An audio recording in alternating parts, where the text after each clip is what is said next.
불과 혹시 기존에 나는 방문해 봤다 하는 분 살짝 말씀해 주시겠어요? 좀 기업 박물관, 사기업의 역사를 볼 수 있는 박물관으로서 사실 처음 시작됐었던 게 이 아모레퍼시픽 미술관에 지금 우리가 알고 있는 여기 바로 나가면 생각을 해주시면 될 것 같고요. 이 공간에 어울리는 한국 중심가에 한국에 어울리는 건물 뭐 지을 수 있을까? 형태고 하다 보니까 실제로 인터뷰에서 얘기하신 건 달 항아리의 형상적인 부분에 영감을 얻었다기보다는 달 항아리 하면은 해외 공예품에는 막 뭐 우리 뭐 아루 노보니 뭐 해서 막 꼬불꼬불하고 화려하고 담백하게 그냥 진짜 달 하나 떠 있는 것처럼 그 재료 자체가 주는, 굳이 비유하자면 우리 뭐 단색화나 혹은 뭐 마크 로스코 이런 추상예술가들 작품 볼 때 사유하게 된다. 슬라이드 구조를 이용해가지고 되게 빛이 스며들어오는 동시에 밖에서 봤을 때는 정말 담백한 커튼홀 같은 거로 되어 있는 큐브로 보이게 되어 있기 때문에 이게 좀 건축 구조적으로 독특한 지점이라고 보통 알려져 있는데요.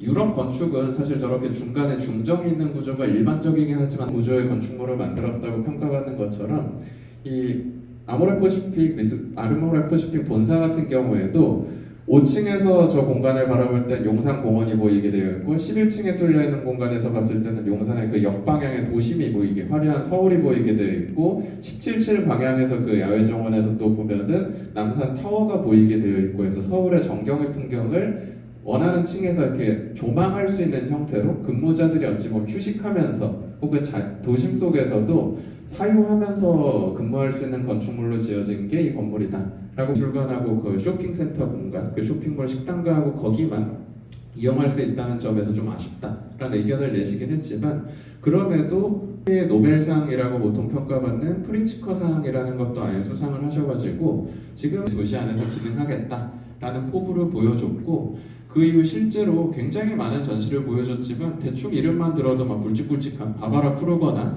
지금 뭐 상업미술신에서는 가장 값어치 높은 주목해야 되는 작가로 여기저기 많이 소개되고 있는 마크 브래드포드나 혹은 조금 이따 소개도 해드릴 건데 지금 현재 유럽에서 진짜 많이 소개되면서 전시되고 있는 엘렘 그린 앤 드라그셋이라는 듀오 예술가의 이런 기획 전시를 2년 전에 선보였거나 혹은 서양 미술만 선보이는 게 아니라 뭐 비욘드 조선 민화 이런 식으로 해가지고 소장품을 포함한 이런 한국의 예술들, 한국의 민화나 한국의 공예나 이런 거 아모레퍼시픽 뮤지엄 뭐 챕터 1 이런 걸로 시작을 해가지고 자기네가 가지고 있는 소장품을 기반으로 하는 기획 전시를 1, 2, 3, 4에서 지속적으로 쭉 계속 보여줘 왔었고요. 소장품이 계속 늘어나고 새로운 것들이 생기다 보니까 그걸 기반으로 올해 진행되는 전시가 APMA 챕터 5라고 진행되는 전시가 현재 8월 2일까지 보실 수 있는 전시라고 생각하시면 되고, 동시대 예술가, 최소한 20세기 중반 이후에 활동했었던 예술가들 40여 명하고 그들의 작품 80여 점을 다 원작들로 보실 수 있는 전시가 이번 전시다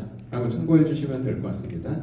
다만 여러분 다다음 날인가 이 기사를 접하게 돼가지고 갑자기 이제 활발하게 계속 전시 준비하시고 하면서 한 세기를 풍미한 상징 예술가로 평가받는 게 데이비드 호크니이고요. 국내에서도 몇 차례 전시가 있었지만 특히나 테이트 재단하고 협업했었던 서울시립미술관에서의 전시에 전성기 초기 대표작에 해당하는 그 수영장 시리즈, 더 비거 스플래시라고 소개되는 더 큰 첨벙이라는 이 작품도 소개되고 하면서 시작은 팝아트 시대, 앤디 워홀이라는 사람 활동하던 시대에 팝아트적인 예술가로 분류되면서 팝하고 채도 높은 컬러와 대중적인 일상이나 이런 것들을 그리는 예술가로서 초기에는 분류가 됐지만 고인물 시대에 맞게 끊임없이 새로운 시각 실험을 해 나갔던 예술가이다 보니까 더 위대한 거장이다 라고 평가를 받는데요. 특히나 호크니의 작품 중, 오늘 호크니의 전체를 소개하는 건 아니다 보니까 전시에서 보실 수 있는 작품의 연계해서 하나만 좀 보여드리면, 실제로 호크니가 이것도 한국에도 전시가 됐었던 호크니 본인의 판화인데요.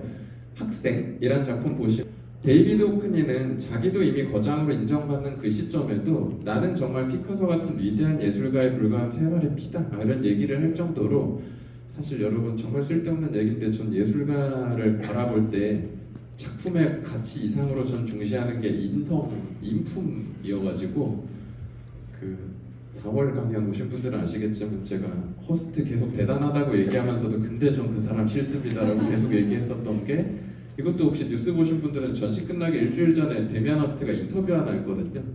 제가 분명 독일 가서 그 소머리를 봤을 때 이거 박제물 같다, 실제 소머리 같지가 않다, 냄새도 안 나고 너무 정갈하게 피도 고여있는데 싶어서 강연 때 그거 아마 완전 박제 처리를 한 것 같습니다 라고 얘기했더니 오셨던 이제 한 분이 국립현대미술관 큐레이터분하고 친구신데 물어봤더니 일주일에 한 번씩 새 소머리로 갈아 넣는다고 얘기하던데요 라고 얘기를 해서 아 그렇군요, 제가 잘못 제 눈이 틀렸었나 보네요 라고 얘기를 했는데 전시 끝나기 일주일 전에 데미안 허스트가 인터뷰하면서 요즘은 기술이 좋아져서 만들어도 진짜하고 구분 안 된다, 그래서 지금 그 국립현대에 있는 거 나비하고 소머리 가짜다 라고 얘기를 해버려가지고 진짜라고 그 유튜브에서 거의 모든 미술계 사람들이 떠들어놨는데 다 바보 만들어버리는 그런 상황으로 소개해드리지 못했지만 되게 겸손한 예술가가 호크니어가지고 실제로 피카소란 예술가를 너무 존경해서 우리가 피카소 하면은 지금 폼피두에도 전시되고 있다고 말씀드렸지만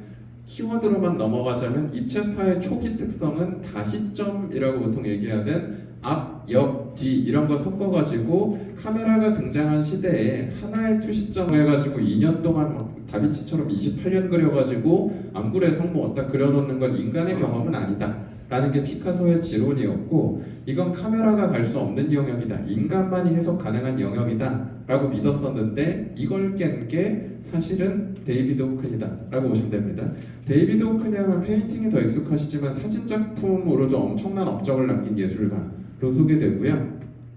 실제로 데이비드 호크니의 이 사진 방식은 어머니 시리즈가 이제 처음에 좀 많이 제작이 됐는데 어머니를 평균 데리고 나가가지고 200장에서 300장 정도의 사진을 찍은 다음에 그 중에 선별해가지고 조합해서 이런 사진을 만들어내는 겁니다.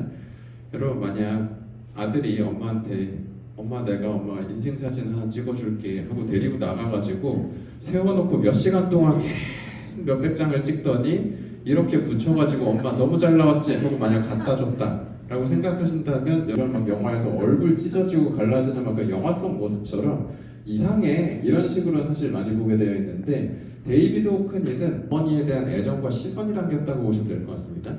예를 들어 예쁜 각도에서 얼짱 각도로 탁 한 장 찍은 사진이 내가 보기에 더 예뻐 보일지 모르겠지 하면서 어머니의 부분 하나하나를 다 클로즈업하면서 되게 애정있게 하나하나를 다 담아낸 다음에 그걸 다시 자기가 천천히 이렇게 조합하는 과정을 통해서 내가 사랑하고 내가 바라보고 내가 경험한 어머니를 담아내는 게 이 사진 작품이기 때문에 익숙한 형태의 이미지라고 할 수는 없겠지만 훨씬 어머니를 그 구석구석 바라보면서 관찰했었던 데이비드 호크니의 경험이 담기는 형태의 사진이라는 지금 보고 계신 피어블라성 고속도로라는 이 작품도 이 사람이 LA 쪽 이제 친구하고 넘어가면서 사막을 넘어서 며칠 동안 운전하면서 서로 교대하면서 운전하면서 몇천 킬로를 운전했었다라고 하는데요.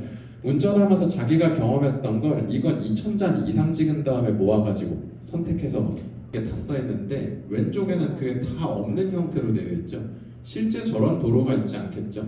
데이비드 호크니가 친구하고 같이 운전하고 가면서 느꼈던 게 운전할 때는 너무 멋있다, 아, 오늘 저기 상황 너무 멋지네 하면서 풍경을 즐기면서 향유하면서 가게 된다는 거죠. 결국 같은 길을 달리고 있어도 어떤 경험, 어떤 상황에서 그걸 보느냐에 따라서 그때 그건 정말 달랐다라는 걸 보여주기 위해서 운전석 방향에서 찍은 사진들, 조수석 방향에서 찍은 사진들 중에 이걸 다시 재조합해가지고 만들어낸 게 이 사진이라고 보시면 돼서 여러분도 생각해 보시면은 그날 그 순간을 제일 정확하게 기록하려면 도로 표지판 나눠져 있는 그 한 장짜리 사진이 더 맞을지도 모르겠지만 며칠 동안 친구랑 함께 계속 번갈아 가면서 운전하면서 졸리기도 했지만 중간중간 너무 행복한 거였다 라고 봐주시면 좋을 것 같고 이걸 연구하는 과정에서 데이비드 호크니는 결국 인간의 시각 경험을 통해서 평면 예술을 새롭게 해석할 수 있다면은 그 고정관념을 깬다는 의미에서 투시점이라는 것도 비틀어 볼 수 있지 않을까? 역투시라고 얘기를 하는데요. 우리 보통 뒤로 좁아지게 그려놔야 사진처럼 보인다라고 얘기하죠. 근데 반대로 앞에 쪽에 투시점이 있는 것처럼 앞으로 이렇게 좁아지게 만들면은 우리는 투시점 안에서 그림 그릴 때 멀쩡해 보이지만 만약 저 소실점 반대편에 서 있는 사람이 이쪽을 바라본다면 이런 느낌으로 보이는 거 아니야? 이런 식으로 위트 있는 동시에 기존의 예술적 고정관념, 투시점 안에서 보는 세상은 전혀 완벽하지 않다라는 걸 사진으로 질문을 던졌고 그걸 회화로도 연장해가지고 계속 보여주게 됩니다. 그리고 이 시리즈를 보여드린 이유는 지금 아모레퍼시픽 미술관 가시면은 소장품 전시 들어가자마자 첫 번째 반 중앙에 제일 눈에 띄게 꽉 놓여있는 작품이 데이비드 호크니의 카리브해의 티타임이라는, 이게 호크니는 사실 무대 디자이너도 하고 있었다 보니까 이게 캔버스 위에 그려진 회화 작품이 아니고요, 그 병풍 같은 그 판넬에다가 실제로 세우고 인테리어적으로 활용할 수 있는 형태로 제작된 작품이자 공예품이라고 할 수 있는 게 전시가 되어 있을 거고요.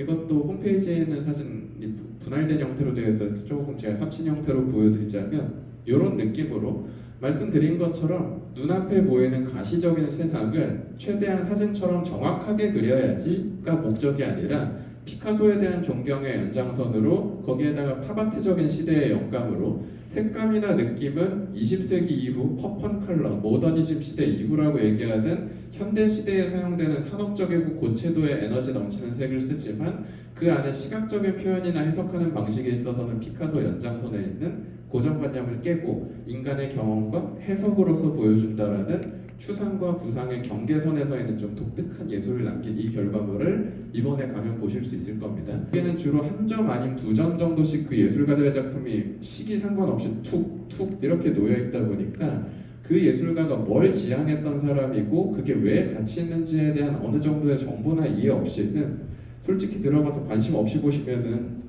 왜 명품 하나 세워놨대 이런 느낌으로도 사실 보이실 수 있다 보니까 저 안에 담겨있는 저 시각적인 이미지 혹은 팝아트라는 장르 자체가 예술과 일상의 경계는 무엇인가 라는 걸 무너뜨리는 작업을 했었던 게 20세기 데이비드 호크니를 포함한 많은 예술가들이 가담했었던 기존의 그 상류층 혹은 가진 자들만을 위한 예술이라는 걸 어떻게 하면 깨고 대중도 향유할 수 있는 예술로 갈 수 있는가에 대한 그 변화의 시대를 살았던 사람이다 보니까 그 연장선에 있는 결과물을 좀 보실 수 있다 라고 생각해 주시면 좋을 것 같습니다.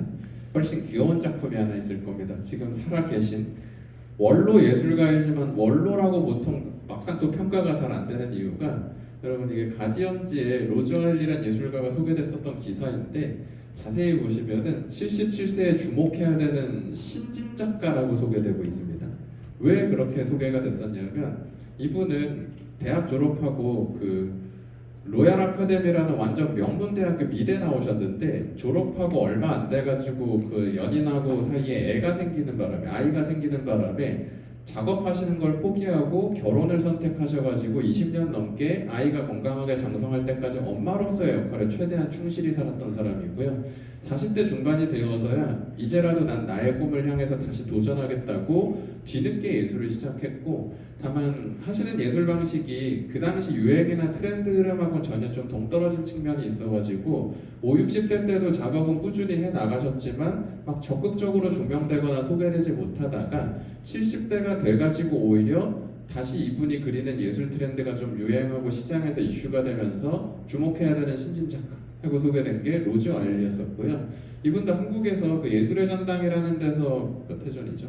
한 5, 6년 전에 좀 크게 한번 전시가 있었어가지고 그때 가서 보실 분들은 은근 이미지가 익숙하실 수도 있는데요. 지금 포스터에 있는 이미지만 보셔도 아시겠지만 이분의 그림은 나도 그리겠는데? 라는 느낌의 그림을 그리시는 분입니다. 그럼 참고로 이거 누구 그린지 아시겠나요? 7번 대회입니다. 손흥민 그린 겁니다. 손흥민. 그때 한국전시 기념하는 작품으로 제작해 주셨던 거여가지고 소니에, 영국에서는 소니를 너무 사랑한다. 이름도 소니여가지고 아들이어가지고 영국 사람들이 다 우리 아들 이런 느낌으로 되게 좋아한다 하면서 손흥민을 그렸던 작품인데요. 사실 이거 외에도 이때 같이 그리셨던 게 약간 동양인 차별인가 싶었던 게 이것도 손흥민 그린 건데 눈 보시면은 세상을 이렇게 이런 눈으로 그려놔가지고 무의식적에 등장한 편견인가 아니면 진짜 저렇게 눈이 보이나? 라는 생각이 들기는 했으나 사실 여러분 그림들 보셨을 때 이게 다 실제 전시물들이었는데 미술에 관심 없는 입장에서 혹은 저희 아버지 예를 들어 모시고 가진 않았었지만 모시고 갔다고 생각하면 만 네가 더 잘 그리겠다 막 이런 식으로 아마 얘기할 수 있는 작품이죠. 그렇다면 로즈 와일리의 작품의 특성이라고 접근할 수 있는 건 굳이 얘기하자면 한국에서는 신원시주의라고 보통 번역해서 얘기를 하는 경우가 많이 있는데 그 여러분 혹시 20세기 예술가 좋아하시면 피카소라는 예술가가 오히려 요즘 다른 예술가들보다 정말 뛰어나다라고 극찬했었던 예술가 중 앙리 루소라는 예술가가 있는데요.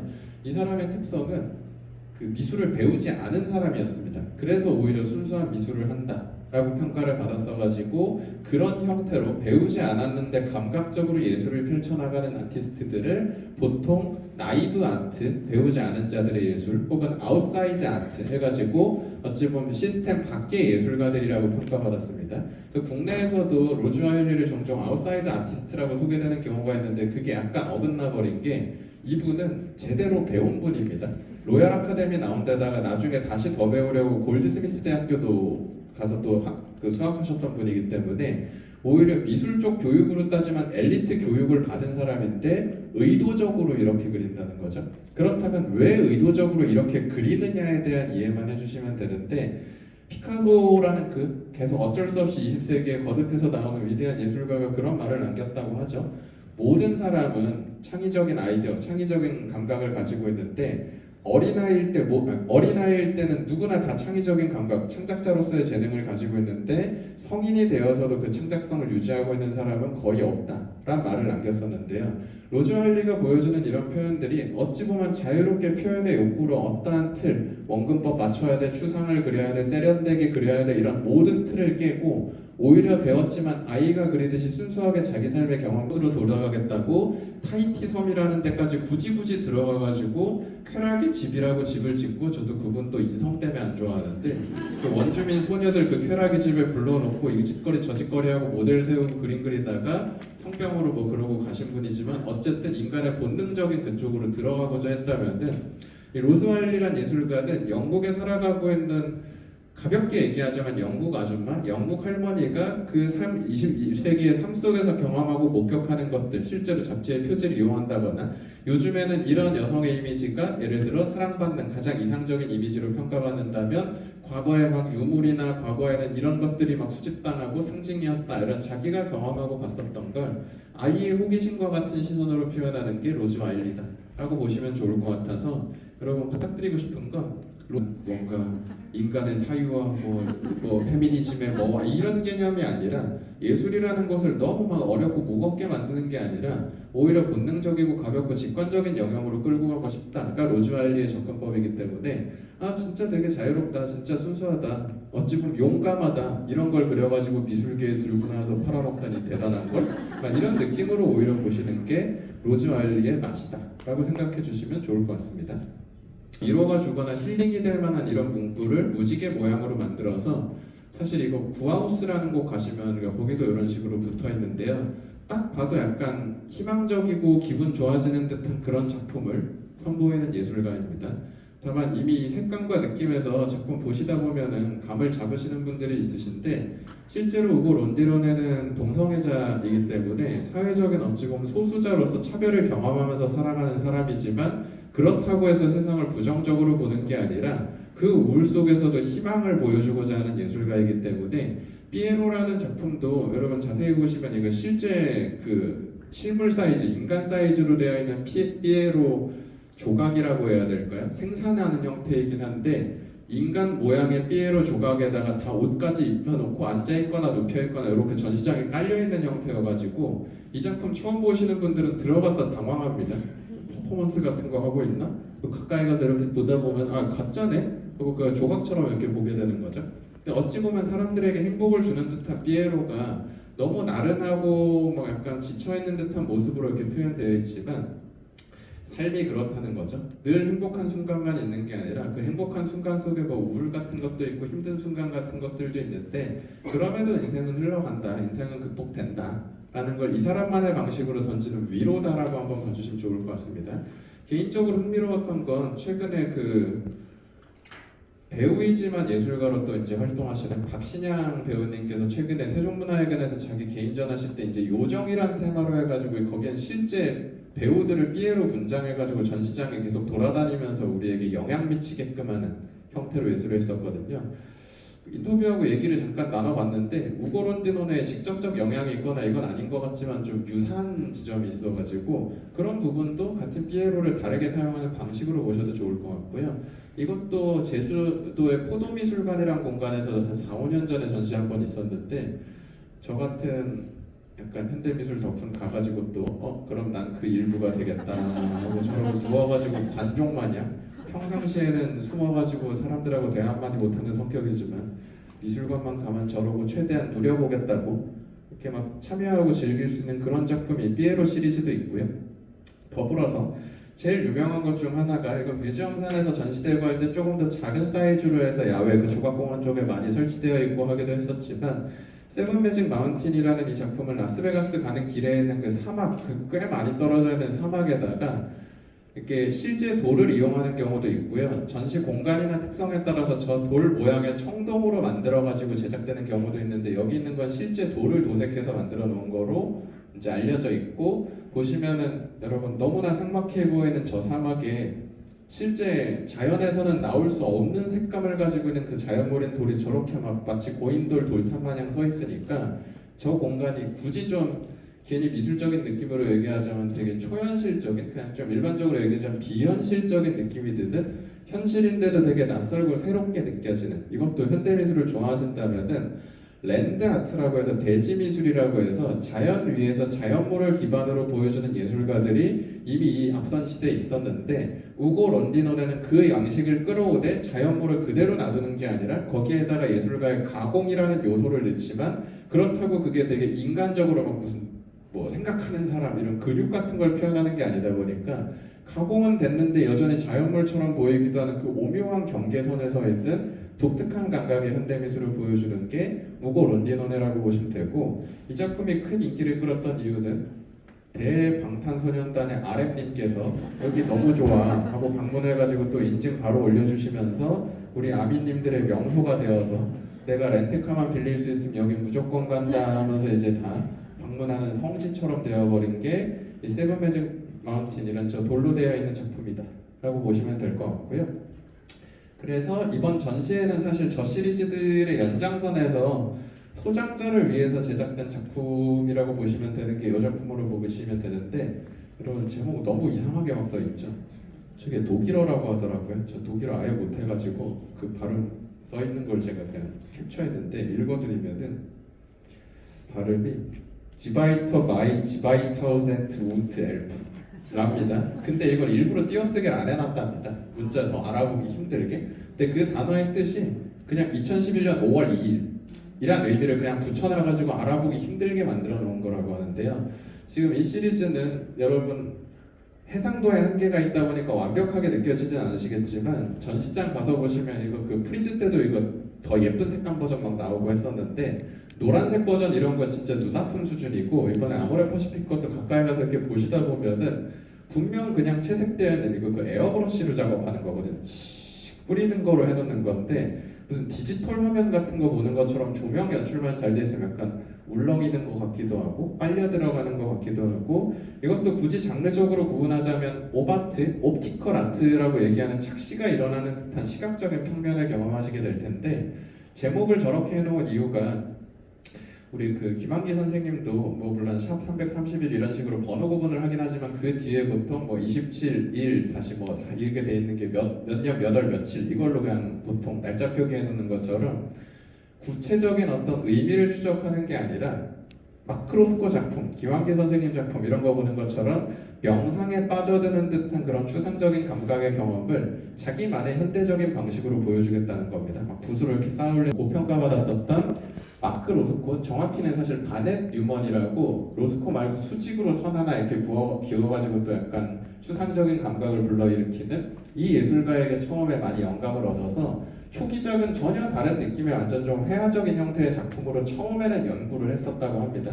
다만 여러분 똑똑한 예술가들은 알죠. 이미 완성되어 있는 하나의 사조의 장르를 1.5세대나 2세대로 출발해가지고 역사의 이름에 남길 무언가를 만들려면은 그 스트림도 되게 오래 가야 되고 그 안에서 자기만의 새로운 걸 찾아내야 되는데 이미 미국의 그 추상 표현주의라고 얘기하는 미국식 추상 미술은 채 10년도 못 버티고 앤디 워홀 기반으로 하는 팝아트한테 두드려 맞기 시작하면서 저것도 뭐 이런 식으로 이제 넘어가는 시대였었기 때문에, 그렇다면은 예술이 더 이상 시대의 기득권자나 소수를 위한 게 아니라 대중도 향유할 수 있는 형태여야 된다, 혹은 대중의 삶과 밀접해야 된다라는 그 관점 안에서 아예 앤디 워홀처럼 너무 완전 이들 입장에선 저급한 거죠. 마릴린 먼로니, 코카콜라니 너무 아예 대중 시선까지 뚝 떨어뜨려 버리는 거 말고, 이 추상의 감각을 결국 평면에 그린다는 건 가상일 뿐인데 실제 삶 속에서 이 추상적 감각을 경험할 방법은 없을까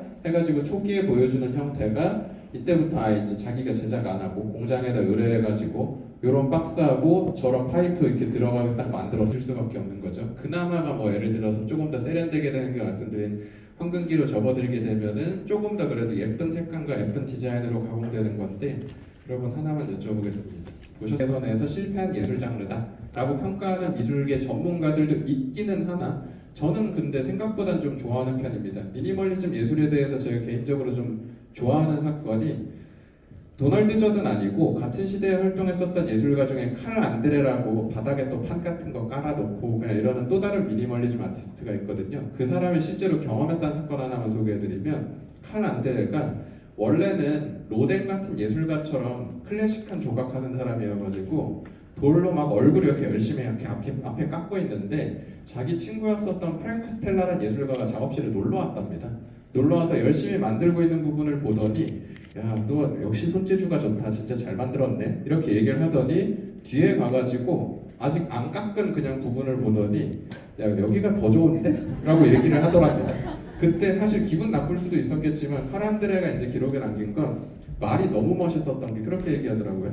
그때 난 깨달았습니다. 이제 망치로 재료를 깎는 게 아니라 재료로 공간을 깎아야겠다라고. 이 말이 전 너무 멋있었던 게, 미니멀리즘의 특성은 회화라는 건 정해진 평면 안에 어떻게든 뭐 3차원이 됐든 세계 공간이 됐든 가상의 공간을 표현하기 위해서 어떻게든 수천 수백 년 동안 싸워오는 과정이었다면, 도널드 저드라는 예술가도 같은 맥락이기 때문에 저 판이 예를 들어 이런 곳에 한 군데 붙는다는 그 이유로 동선의 제한이라는 것도 분명 생길 거고, 어찌 보면 너무나 당연하게 망각하고 있었던 일상적인 공간을 새로운 느낌으로 체험하게 되는 이런 형태의 예술이 미니멀리즘이다 라는 접근법이어서, 여러분 이것도 조금 이따 연계해서 소개해드리겠지만 이거는 약간 서구식 방식이라고 보시면 되고, 이거 조금 더 동양식 방식으로 해석하는 게 딱 이완 선생님 접근법 관계항 해가지고 나오는 대로 연결이 되기 때문에 무조건 좋아하실 필요는 없으나, 화려함과 가벼움이 넘쳐나는 시대에 세련됨은 유지하면서도 굳이 있어 보이는 그 엘리트스러움을 잃지 않고자 했었던 하나의 장르가 미니멀리즘이라고 봐주시면 되는데, 그 중에 이후에는 이분은 아예 그걸 깨기 시작합니다. 그 몬드리안 이런 예술가가 공예, 건축 이런 데도 영향 미쳤던 것처럼 실제로 본인이 과거에서하고 협업해가지고 저런 아이디어가, 그러니까 이것도 어떻게 보면 다른 의미에서 예술의 일상화라고 보시면 되는 거죠. 저게 미술관에 붙는 형태에서 이렇게 감상용도 존재할 수 있겠지만 저 최소한의 표현으로 그 공간에 완벽하게 스며드는, 이게 지금 이 시대에 어울린다라고 얘기하는 이유는, 여러분 예를 들어서 19세기 말 20세기 초라면은 막 우리 아르누보 해가지고 알폰스 무하 이런 예술가처럼 막 이미 집부터가 다 꼬불꼬불꼬불 막 곡성계단 이런 거로 되어 있는데 저런 박스 의자 하나 중간에 놓여 있다면 너무 이질적이고 안 맞겠죠. 근데 이미 우리는 양차 세계대전 시대 이후 철근 콘크리트 건축 기반으로 수직 수평 기반으로 하는 효율과 그 위생에 훨씬 뛰어난 형태의 현대 건축들에 살고 있기 때문에 이 공간에 어울리는 건 저런 거다, 이 시대에는 이런 게 맞다를 보여준 거라고 생각하시면 되고, 그래서 실제로 한국에서도 당분간 리모델링 돼가지고 앞으로 전시 꽤 없을 거라고 듣긴 했는데, 이태원에 현대카드 스토리지 가시면은 도널드 저드 전시가 작년에 있었고, 그때 가시면은 실제로 회화적인 연구와 더불어서 그게 일상생활의 가구 같은 형태로 이 사람이 어떻게 제작했는지도 같이 보여주는 개념이어서, 이건 여러분 그런 느낌이죠. 미술 작품이라는 것과 공예 혹은 일상의 물품들, 오브제라는 것의 그 경계를 이 사람 방식으로 미니멀로 섞어가지고 일상에서도 경험하게 만든 거다라고 보시면 좋을 것 같습니다. 그러니까 공예하고 순수 미술을 구분을 두지 않고 엮어버린 과정이었다라고 생각해 주시면 좋을 것 같습니다. 근데 이번에 아모레퍼시픽 미술관 가시면은 그 공예 형태의 작품은 아니고 언뜻 이게 뒤에 불이 켜지는 형태로 되어 있어가지고 물론 돈 진짜 많으신 부모라면은 이거 우리 집 현관 무드등처럼 써도 되겠다라고 생각하고 구매하시는 분도 식으로 표현하는 게 도널드 저드라고 보시면 돼서 나는 굳이 얘기하자면 서예적인 그런 동양화적 그 사유의 맛보다 약간 그런 세련되고 비워냄의 미학은 좋은데 좀 더 모던한 현대적인 감각이 좋다 하면 이 미니멀리스트들도 충분히 취향에 맞으실 수 있을 거여서 가서 한번 보시는 것도 추천드리겠습니다. 그리고 그 끝에서 그 서구 예술가 중에 마지막으로는 두 명이 함께 활동하시는 분들이고 1995년부터 두 사람이 만나서 듀오 활동을 시작한 이후에 지금 계속 저 이름으로 함께 활동하고 계신 분들인데요. 자세히 보시면은 그 지금은 한 분은 덴마크고 다른 한 분이 어디였죠? 다른 한 분이 지금 기억이 안 나는데 다 북유럽권이셨었거든요. 근데 지금은 다 독일권에서 지금 주로 작업하고 계신 거로 확인을 했는데 이분들 여러분 이미 느끼신 분들 계실지 모르겠지만 눈빛을 봤을 때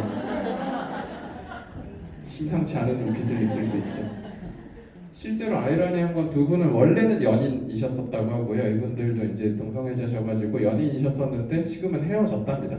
근데 연인으로선 헤어졌는데 막상 같이 예술 연구를 하다 보니까 예술가로서의 둘의 서로의 합은 너무너무 좋다라고 아마도 느낀 것 같아서 연인으로서의 관계는 끝났다고 자기들이 얘기했음에도 여전히 같이 예술가로서 활동하고 있는 게 앨런 그린 앤 드라그셋이라고 보시면 될 것 같고요.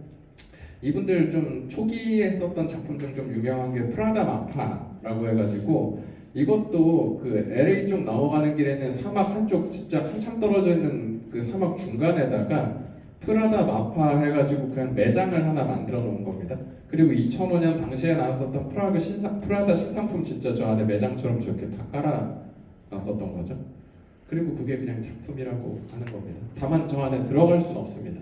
잠겨 있어가지고 밖에서 이렇게 봐야 되는 건데요. 굳이 얘기하자면은 굳이 해석학적으로 막 접근하자면은 프라다 같은 명품 브랜드를 하나 약간 이 시대엔 뭐 마치 남자들이 아우디든 벤츠든 뭐 벤틀리 이런 거 막 가지면 나 사회적으로 성공했어 하고 과시하고 싶어하는 그런 욕망처럼 명품이라는 게 결국에는 막 성공가 최초의 목적은 원래 그대로 방치시켜가지고 점점 이제 세월하고 그 모래바람 맞고 하면서 풍파에 이제 부식되어가고 점점 정말 더 쓸모 없는 것처럼 보이게끔 만들어 나가는 게 최초에는 목적이었다는데 이거 전시된다는 언론 보도 나가자마자 주기적으로 도둑놈들이 가가지고 어떻게든 저거 실제 그 프라다 상품을 넣어놨다 보니까 털어가겠다고 자꾸 침범하고 하는 바람에 그냥 아예 선택을 바꿔가지고 하나의 그냥 이 시대의 상징 아이콘 이미지로 유지를 하자 해서 지금은 아예 그 보안 시스템하고 저걸 계속 저 상태로 유지시키는 하나의 랜드마크? 특히나 저 도시에서 저거 아까 그 론디노네 작품처럼 사람들이 막 관광 명소라고 찾아가고 하니까 유지하자라고 이제 작가하고 협의를 봐가지고 지금은 유지되고 있는 공공미술 공간처럼 됐다고 보시면 될 것 같고요.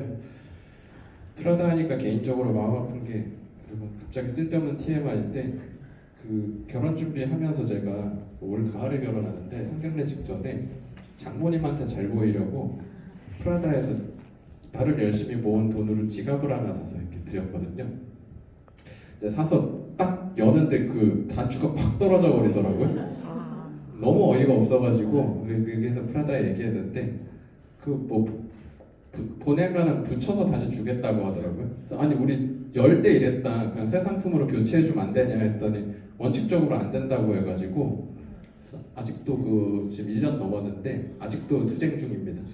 새거 좀 그래서 얘기하고 있어가지고 어렵더라고요. 자기네들이 100만 원, 200만 원, 300만 원 되고 그게 결국에는 현대인의 그 욕망을 상징하는 거다를 이런 식으로 약간 건드렸다라고 봐주시면 좋을 것 같고요. 혹은 반고흐의 귀라는 이 작품은 그 서양 배에 반 잘려있는 모습을 이용해가지고 자세히 보시면 여러분 저 수영장 이렇게 세워놓은 겁니다. 수영장을 세워놓은 형태여가지고 뉴욕 록펠러 센터 앞에 20세기 대표 건축물들이 있는 공간이다 보니까 되게 차갑고 직선적인 저 공간에 아까 미니멀리즘과는 또 반대로 일상의 휴가를 상징하는 듯한 공간, 다만 제목은 또 위트 있게 막상 세워놓으니까 그 반고흐 잘린 귀라고 나온 거하고 똑같이 생겼네. 그래서 제목을 반고흐 잘린 귀 해놨더니 여기 가는 사람들이 저 차가운 그 출퇴근하는 일상 속에서 잠깐이나마 휴식하거나 위로받을 수 있는 그런 공간으로, 다만 이거는 영구 설치가 아니어가지고 지금 가시면 없고요. 이거는 이제 소장돼서 전시되는 공간에 따라 한 번씩 이렇게 이동하고 있는 거여가지고 공간의 이미지를 바꾸는 작품을 이렇게 보여준다거나, 혹은 여러분 이건 최근이어가지고 지난달에 제가 프랑스 네덜란드 갔다 왔다고 했는데, 네덜란드에 지금 가장 이슈되는 현대미술관 중 보를린덴 미술관이라는 공간이 있는데, 거기에서는 이렇게 공간 전체를 마치 새하얀 눈밭처럼 만들어가지고 들어가는 순간 약간 프리드리히 이런 예술가의 풍경화 보는 듯한 경험을 제공하는 작품을 한다거나, 이건 지난주에 찍어온 건데요. 가운데 있는 거는 이건 프랑크푸르트에 있는 그 슈타델 미술관이라는 데 가면은, 여러분 저도 속아버린 게 첫 번째 작품이 저거거든요. 가운데 있는 저 위에 있는 그림이 그 슈타델 미술관 대표 소장품이어가지고 감사합니다. 괴테 초상화 중 제일 유명한 건데, 저 작품이 들어가면 정면에 이렇게 붙어 있습니다. 근데 저도 이렇게 티켓 찍고 2층 가서 딱 입장하는데, 바리케이트 안에 웬 유럽애가 앉아가지고 그림 그리고 있길래, 야, 유럽에서도 애들 관리 안 하는 건 똑같네 이러면서 가까이 갔더니 저게 조각 작품이더라고요. 2층 가면 저렇게 위험해 보이게 매달려 있다거나, 이런 식으로 미술관 하면 우리가 갖는 그 편견 같은 것들이나 혹은 미술관에서 느끼는 되게 고고한 감각을 뭐 좋게 얘기하면 유머러스하거나, 갑자기 여긴 또 미술관이 사무실로 막 바뀌어 있습니다. 그래서 미술관 왔는데 왜 여기 사무공간처럼 돼 있지? 이러고 그 미술관 공간을 또 새롭게 느낀다거나, 혹은 계단 뒤에다가 저 공항 컨베이너 벨트 방치되어 있는 저 가방 하나 이렇게만 놔두고 해가지고, 여러분 참고로 지금 프랑크푸르트 미술관 비행기 타고 가시면 아마 다음 달까지는 지옥일 거거든요. 이게 온도 때문이 아니라 터미널 2가 공사 중인데 웬만한 항공, 그 아시아권에서 오는 항공을 다 터미널 3로 몰아버려가지고 내리자마자 전력 질주 안 하시면은 입국 수속하는데 저희 손님들 2시간 걸렸거든요. 그 수준으로 난리 부르스여가지고 실제로 나오면 이거 경험합니다. 가방들만 그냥 방치돼가지고 혼자 계속 벨트에 돌고 있는, 이거 보게 되는 그런 환경이어가지고, 미술관이라는 공간에서 좀 유머러스한 낯선 감각 경험, 이런 걸 제공하는 게 이 앨런 그린 드라그셋의 작품이고요. 이번에 사실 그 APMA 아모레퍼시픽 미술관 가시면 큰 작품, 이 사람들은 이렇게 큰 공간 설치 작품 했을 때 오! 하는 놀라움이 좀 많은 작가인데, 이번에 여기 조금 작은 작품인데 위트 있겠습니다. 이건 오히려 다 보시고 제일 끝에 쪽에 가시면은 만약 놓치고 가면 거기 스텝이 얘기할 겁니다. 저 안쪽에도 작품 있습니다 라고 얘기해가지고 안쪽 방 이렇게 보면은 화장실 마냥 엘리베이터 앞에 이렇게 변기가 하나 붙어 있을 건데요. 여러분 이거 보셨을 때 혹시 떠오르는 다른 예술가 없으신가요? 그쵸? 여기 오실 정도면 보통 이 작가가 자연스럽게 떠오를 텐데, 패러디 개념으로 보시면 될 것 같습니다. 오마주라고 하긴 조금 모호해가지고, 뒷상이라는 예술가가 생산시대에 더 이상 손기술 연마하는 장인의 시대가 아니다. 그 사람은 그 자극하는 형태의 예술이 앞으로의 시대에 필요한 예술이다. 메시지와 철학 기반이 될 거다. 그걸 선언한 상징과도 같은 작품이 저 변기다라는 평가를 받았는데요. 그 변기를 오히려 온전한 형태로 붙여놨습니다. 다만 가까이 가서 보시면 조금 독특한 게, 그 변기 주변에 구멍이 뽕뽕뽕뽕 뚫려 있어가지고 다른 의미로 얘도 기능을 제대로 전혀 수행할 수 없는 형태의 변기가 되어 있는 거죠. 이거는 이 두 분이 사회적인 그 소수자에 해당하시는 분들이셔서 그럴 거라고, 자신의 경험을 기반으로 보통 예술을 하게 되다 보니까 서구 예술을 포함한, 아직까지는 조금씩 완화되어 가고 있다고 해도 예술은 늘 남성 중심과 남성의 그 권력 안에서 이루어져 왔었던 게 서양 미술의 흐름이었고, 그 남성성이라는 걸 한국적인 언어로 얘기하면 거의 거세하는 듯한 표현을 통해 가지고 새로운 시대에는 어찌 보면 그 고정관념이나 남성의 시선에서 벗어나는 깨고 나오는 새로운 예술들이 이 시대에 필요하다라는 걸 어찌 보면 또 유머러스하게 풀어낸 작품이라고 보시면 될 것 같고요. 이번 전시회는 소장품으로만 전시를 하다 보니까 요거만 있기는 한데, 번외로 하나만 보여드리면 이거보다 오히려 먼저 보여줬었던 초기작 중에 이런 작품도 있거든요. 여러분 이거 혹시 제목 예상되는 거 있으세요? 작품 제목? 형상을 보고 유추하셨을 때? 이 작품의 제목은 게이의 결혼이라는 작품입니다. 자세히 보시면 저 변기 파이프가 서로 연결이 되어 있죠. 그러니까 그 동성애자를 바라보는, 저는 사실 이해를 하려고 노력하는데 완전 공감까지는 조금 어려운 수준이 저여가지고 막 혐오하거나 이런 건 전혀 아니라고 할 수 있겠지만 여전히 어쩔 수 없이 다수를 하셔도 전혀 상관없습니다. 다만 그게 타인에게 어떠한 의견이나 이걸 강제할 수는 없는 거다 보니까 나의 느낌에선 어떻게 보이나, 그리고 이 예술가가 요즘에 워낙 유럽권에서 또 한때 PC주의 해가지고 정치적 올바름 그 얘기하다가 지네 더워지니까 에어컨 산다고 그 난리 부르스 치는 걸 보면서 프랑스 놈들도 참 뭐 환경 아끼네 어쩌래 난리 부르스 치더니 그런 좀 상황들이 있지만 여러분 진짜 유럽 죽을 뻔했습니다. 이틀 전에 프라하에서 비행기 타고 왔는데 40도 찍은 날 왔거든요. 진짜 죽을 뻔해가지고 걔는 진짜 길거리에 사람들 다 거의 퍼져 있는 그런 수준이라고 보시면 될 것 같습니다. 그룹 안에서 활동하셨기 때문에 플럭서스가 흐른다라는 의미를 가지고 있는 그 예술가 그룹이어서 우린 끊임없이 새로운 실험과 진보적 시대의 예술을 하겠다라고 표방했었던 예술가 그룹의 대표격 예술가 중 한 명이어서 처음에 총체 피아노란 작품은 일본 유학 생활하고 처음 독일 넘어가실 때까지만 해도 음악하고 그 미학 전공하셨었기 때문에 음악을 기반으로 해서 그 피아노를 부시거나 거기에다가 진동이나 이런 움직임이 있는 방 이런 것들 붙여놓고 해가지고 저기서 나오는 모든 소음이나 저 이미지 자체가 새로운 시대의 토탈 아트, 음악이자 미술이다라고 보여주는 실험적 예술을 보여줬던 건데요. 여기에 제일 큰 이런 작품에 제일 큰 영감을 줬다라고 소개되는 백남준 선생님의 약간 멘토 같은 동료로 많이 소개되는 게 존 케이지라는 음악가, 작곡가가 있고요. 이 존 케이지의 제일 대표적인 대표곡이 4분 33초라는 곡이 있습니다. 근데 이게 그 곡의 악보인데요. 보시면 악보에 아무것도 없죠. 실제로 이 곡을 연주하는 방식은 연주 시작되면은 밖에 있던 연주자가 피아노 가운데 있고 이렇게 들어옵니다. 들어와가지고 인사하고 피아노 앞에 앉아가지고 4분 33초 그 똑딱똑딱 시간 재면서 아무것도 안 하고 4분 33초 있다가 일어나서 인사하고 나가는 게 이 곡입니다. 뭐 하는 짓거리야 라는 생각이 드시죠? 실제로 끝나고 아무것도 안 하고 인사하고 나가니까 뭐냐고 막 얘기하고 항의하고 이런 소리들이 막 뒤섞였었다라고 합니다. 존 케이지 입장에서는 미술이 늘 새로운 파격, 변기도 작품이 되고 이랬던 것처럼 음악이라는 게 소리, 사운드에 의한 거라면 꼭 인간이 만들어 놓은 어떤 악기에 의해서 나오는 음들만이 음악일 필요는 없다라는 개념에서 저 곡이 연주되는 동안 그날 소곤소곤 소리가 들렸으면 그게 하나의 이제 사운드인 거고, 누가 예를 들어 뭐 갑자기 핸드폰 소리 들렸으면 그게 사운드가 될 수도 있는 거고, 그 안에 모든 부스럭거리는 소리가 사운드다라는 개념에서 음악의 새로운 개념의 아이디어를 제시한 사람이었습니다. 여러분 이거 웃긴 게 초연 때 건 영상이 기록이 안 남았더라고요. 근데 그 이후에 재현은 여기저기서 되게 많이 하거든요. 요즘 재현 영상 유튜브에 찾아보시고 웃긴 게 그 시연 때는 그렇게 항의하고 난리 쳤다더니 요즘에는 이제 다들 웬만하면 알고 가다 보니까 들어와서 인사하고 앉으면 다 같이 4분 33초 동안 숨소리도 안 들리게 치고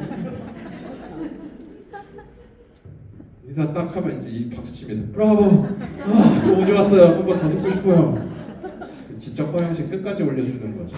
이게 이 당시 예술이었다 보니까 요즘 사실 이 계열의 예술, 개념 예술이라는 것들이 완전 우리 동시대 컨템포러리 오면서 오히려 진보 비평